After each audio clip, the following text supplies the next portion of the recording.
Y de la educación pasamos al trabajo, otro de los pilares más importantes para el desarrollo de nuestro país. Hablaremos sobre las acciones de control e inspección de SUNAFIL contra la informalidad laboral. Nos acompaña Álvaro García Manrique, Intendente Nacional de Prevención y Asesoría. ¿Qué tal, señor García? Bienvenido. Buenos días, Mirta. ¿Cómo estás? Muchísimas gracias por acompañarnos. Arrancando el año, tenemos pues que hacerle frente a este gran problema que tiene nuestro país, no solo en lo laboral, en general, está en diferentes escenarios y espacios, la informalidad.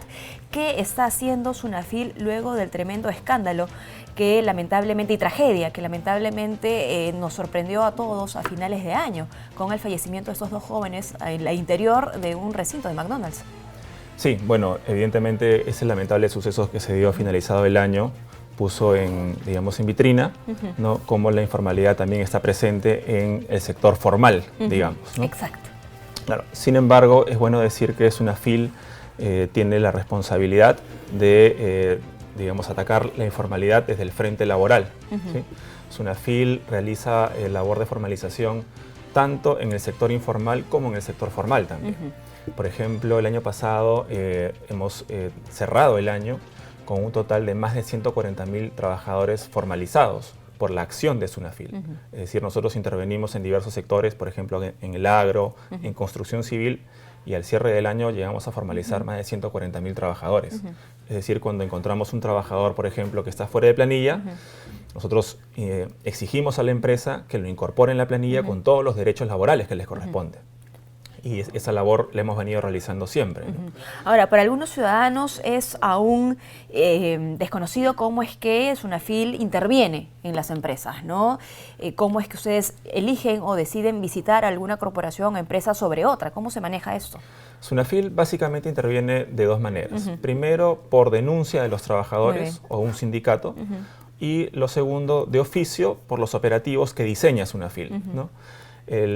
Siempre va a ser mayor, por lo menos es lo que arroja las estadísticas, el volumen de denuncias que ingresan, ¿no?, por sobre los operativos que puede diseñar. No deja mucho SUNAFIL. espacio para actuar de oficio. Digamos que tenemos que hacer mucha gestión porque tenemos que atacar por ambos lados, ¿no? Sin embargo, el volumen que se atiende de denuncias es considerable. Muy bien. Pero en cualquiera de los dos casos, el procedimiento de intervención de SUNAFIL es exactamente similar. Es decir, visitamos las empresas, va el cuerpo inspectivo a las empresas y verifica que los trabajadores estén en planilla, que les paguen sus beneficios sociales, que laboren en condiciones de seguridad adecuadas, ¿no? Entonces, el procedimiento de intervención es similar en ambos casos. Sin embargo, insisto, siempre es mayor el volumen de denuncias. Exacto. Y ya que habla usted sobre las denuncias, ¿quiénes o qué ciudadanos, qué trabajadores están en la capacidad de acercarse a SUNAFIL? Porque es importante eso también, ¿no? Saber cuáles son las competencias y a quiénes ustedes dirigen su servicio. SUNAFIL, por mandato de la ley, es una entidad pública que se encarga de fiscalizar el cumplimiento de los derechos de los trabajadores sujetos al régimen laboral de la actividad privada, llamada 728. Es decir, SUNAFIL tiene dentro de su cobertura a los trabajadores de las empresas privadas y a los trabajadores de las entidades públicas cuyo régimen laboral es privado. Por ejemplo, el emblemático es los obreros municipales. Muy bien. Los obreros de las municipalidades se encuentran por mandato de la ley en el régimen laboral de la actividad privada. Y nosotros tenemos competencia en las municipalidades precisamente para los obreros municipales. A propósito de los obreros municipales, ya que usted los menciona, veía hace algunos días, nada más justamente antes del cierre del año, obreros de la Municipalidad de Miraflores haciendo huelga. En ese sentido, ¿ustedes actúan de oficio también? ¿Ese tipo de noticias llegan a ustedes? SUNAFIL, ya sabemos ante qué trabajadores interviene. Ahora, ¿en qué materias intervenimos nosotros? Nosotros intervenimos en la protección de los derechos laborales y los derechos fundamentales y también en seguridad y salud en el trabajo. En el caso de una huelga, por ejemplo, SUNAFIL, la competencia puede ser, por ejemplo, verificar una huelga, verificar que existe una huelga, ¿no? O, si, por ejemplo, si el empleador está realizando actos contra la huelga, evitando la huelga. Que es un derecho, ¿no? Que es un derecho constitucional, ¿de acuerdo? SUNAFIL puede intervenir también. Es decir, un trabajador denuncia que el empleador está, digamos, obstruyendo, obstaculizando la huelga, SUNAFIL interviene también. ¿Por qué? Porque se están protegiendo ahí un derecho fundamental que es la libertad sindical. Muy bien. Ahora, respecto a lo que decíamos al inicio de la entrevista, ¿no? Esta tragedia que lamentablemente enlutó el país antes del fin de año. Ha salido un decreto de urgencia que destina 43 millones de soles para fortalecer justamente la inspección en seguridad, algo que necesitamos porque, claro, el trabajo lamentablemente necesita de presupuesto. No basta con la buena voluntad y con la expertise de los funcionarios, ¿no?, de los fiscalizadores o supervisores. ¿Cómo es que SUNAFIL va a darle uso a este presupuesto? ¿Qué es lo que ustedes tienen ya previsto?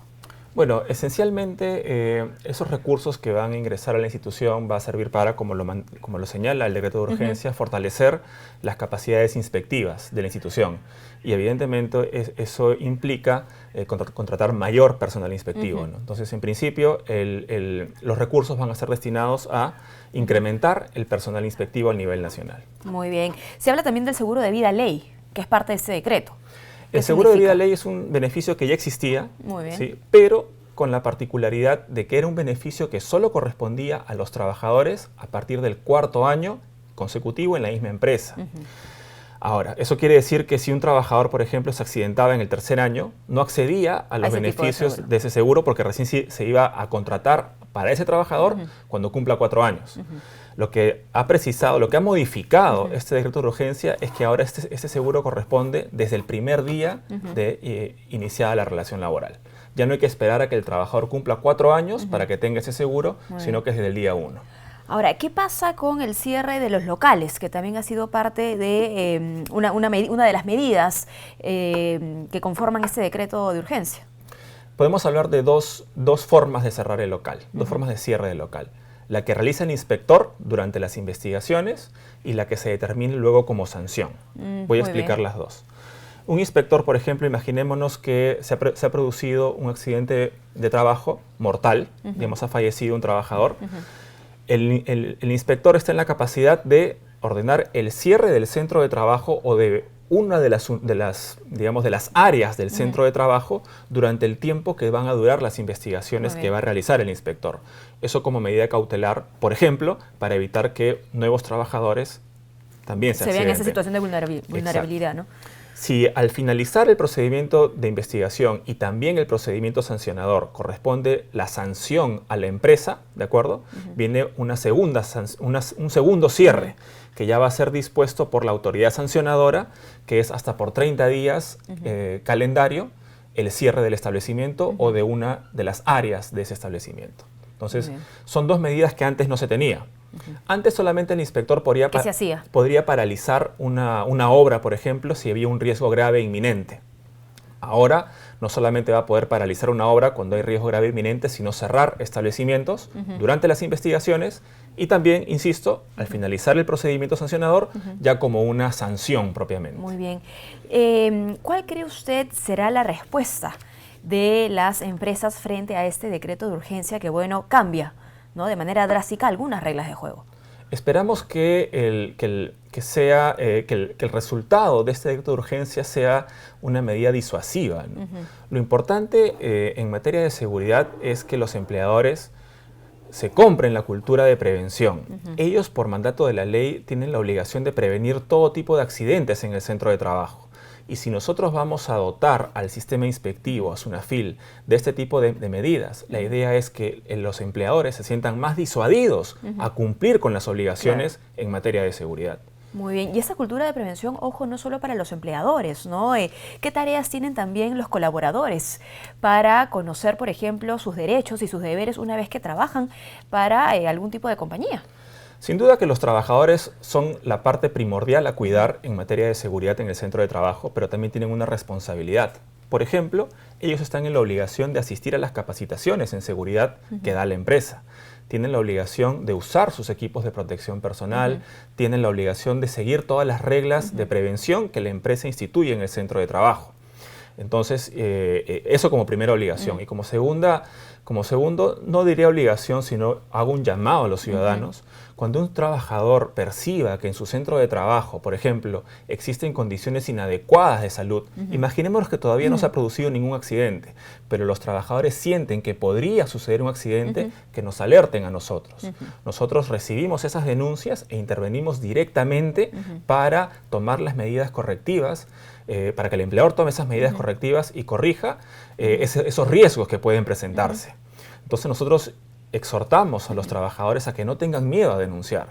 Muchas veces los trabajadores no denuncian por miedo a la represalia de la empresa, pero tienen que saber que SUNAFIL protege la identidad del trabajador que denuncia, uno, y dos, la ley también protege al trabajador que denuncia. Y nosotros tenemos dos vías para denunciar. Pueden hacerlo por mesa de partes o también por un aplicativo virtual que tenemos en la página web de SUNAFIL, donde las denuncias pueden ser ingresadas desde la comodidad de su casa, digamos, y las 24 horas del día. Muy bien, bueno, pues esperemos que este 2020 no nos sorprenda de manera tan desagradable con tragedias como las que vimos a cierres de 2019 y que efectivamente la formalidad crezca en nuestro país en todos los escenarios, en lo laboral por supuesto, también gracias al trabajo de SUNAFIL. Por favor, si puede repetir los canales de denuncia y a quienes están ustedes, según el amparo de la ley, destinados a proteger. Perfecto. Empiezo por lo segundo. SUNAFIL ejerce su competencia de fiscalización a los trabajadores sujetos al régimen laboral privado, es decir, trabajadores de empresas privadas y trabajadores de entidades públicas con régimen privado. Y con relación a los canales de denuncia, tenemos dos vías. Puede ser presencial en la mesa de partes de SUNAFIL, de la sede central o de la región donde nos encontremos, y además por un aplicativo virtual que se encuentra alojado en la página web de SUNAFIL, www.sunafil.gov.pe. Muy bien, muchísimas gracias, señor García, por habernos acompañado. Hemos conversado con Álvaro García Manrique, Intendente Nacional de Prevención y Asesoría de SUNAFIL.